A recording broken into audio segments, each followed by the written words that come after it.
اور جو حروف کھینچ کر پڑھے جاتے ہیں وہ حروف مدہ کہلاتے ہیں۔ حروف مدہ سے ہی بڑی مداد بنتی ہے، سبب حروف مدہ ہوتا ہے یہ کھڑی حرکات۔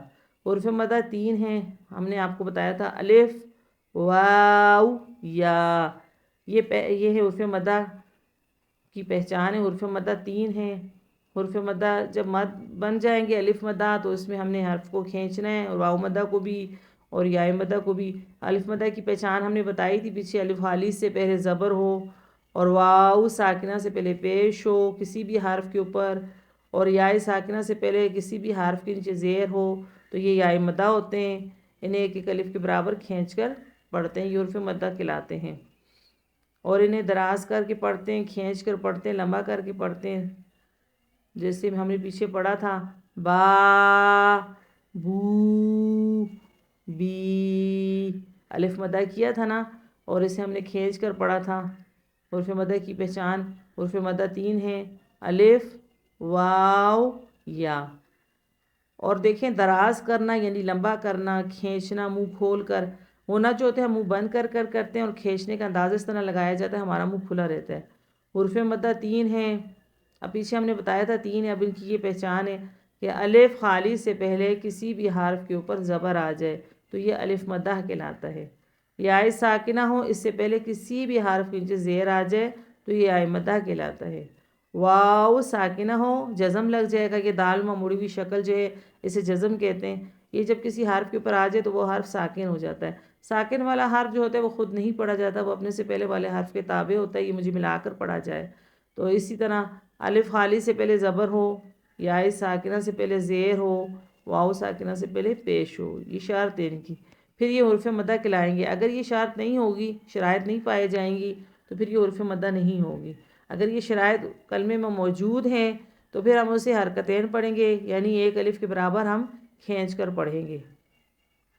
جب یہ حروف ساکن ہو اور الف سے پہلے زبر ہو، جیسے عالمو، آ کو کھینچ رہے ہیں نا، الف خالی سے پہلے زبر ہے، عالمو، اور واو ساکنہ سے پہلے پیش ہو، جیسے رسولو، سو کو کھینچ رہے ہیں، واو ساکنہ سے پہلے پیش ہے، رسولو۔ اور اسی طرح یا ساکنہ سے پہلے زیر ہو تو یا مدہ ہوتی ہے، جیسے خبیرن، بی کو کھینچ رہے ہیں، خبیرن، ان حرفوں کو ایک الف کے مقدار کھینچ کر پڑھیں گے۔ تو اسی طرح عالمو، رسولو، خبیرن، ہم کھینچ رہے ہیں الف مدہ کو بھی، واو مدہ کو بھی، یا مدہ کو بھی، حرکتین پڑھ رہے ہیں۔ بعض دفعہ یہ ہم حرکتین نہیں پڑھتے تو یہ حرف غلط ہو جاتے ہیں، معنی بگڑ جاتے ہیں، ثواب کے بجائے گناہ ملتا ہے، تو اس لیے ہمیں ان کی حرکتوں مداتوں پر بھی غور کرنا ہے، ہو بہو اسی طرح پڑھنا، جو مد جہاں ہے اس حرف کو کھینچنا ہے، باقی حرف کو نہیں، جہاں مد بن رہی ہے اس حرف کو کھینچ کر پڑھیں گے۔ اب دیکھیں لی اور منہ پہ تو نہیں بھائی، آ پہ مد بھری، عالمو، تو آ کو کھینچنا ہے۔ اسی طرح الف سے پہلے زبر ہے، یا ساکنہ سے پہلے زیر ہے، اور واو ساکنہ سے پہلے پیش ہے۔ پیش آنے پر اس کو ایک الف یا 2 حرکتین کے برابر کھینچ کر پڑھنا چاہیے۔ مشق یہ ہے، با الف زبر با، با کھینچ رہے ہیں نا، مد بن رہی الف مدہ، فما، مد بن رہی الف مدہ ماں پہ، صابرہ، صا پہ مد بن رہی الف مدہ ہے، صابرہ کھینچ رہے ہیں، لمبا کر رہے ہیں۔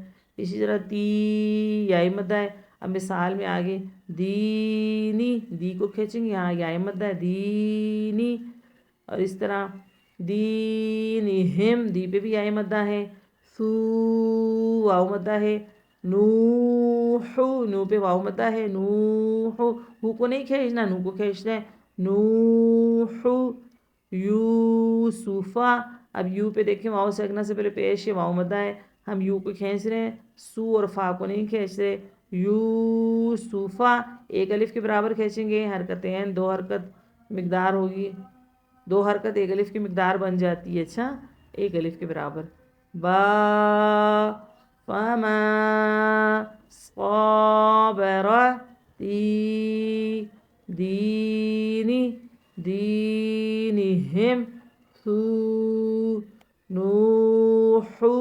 یوسفہ، ہم ایک ایک الف کے برابر کھینچیں گے۔ الف مدہ کی پہچان ہے کہ الف خالی سے پہلے زبر ہو. یہ تینوں مثالیں ایک ساتھ دی گئی ہیں. الف مدہ کی مثال دی گئی ہے یا مدہ کی، واو مدہ کی.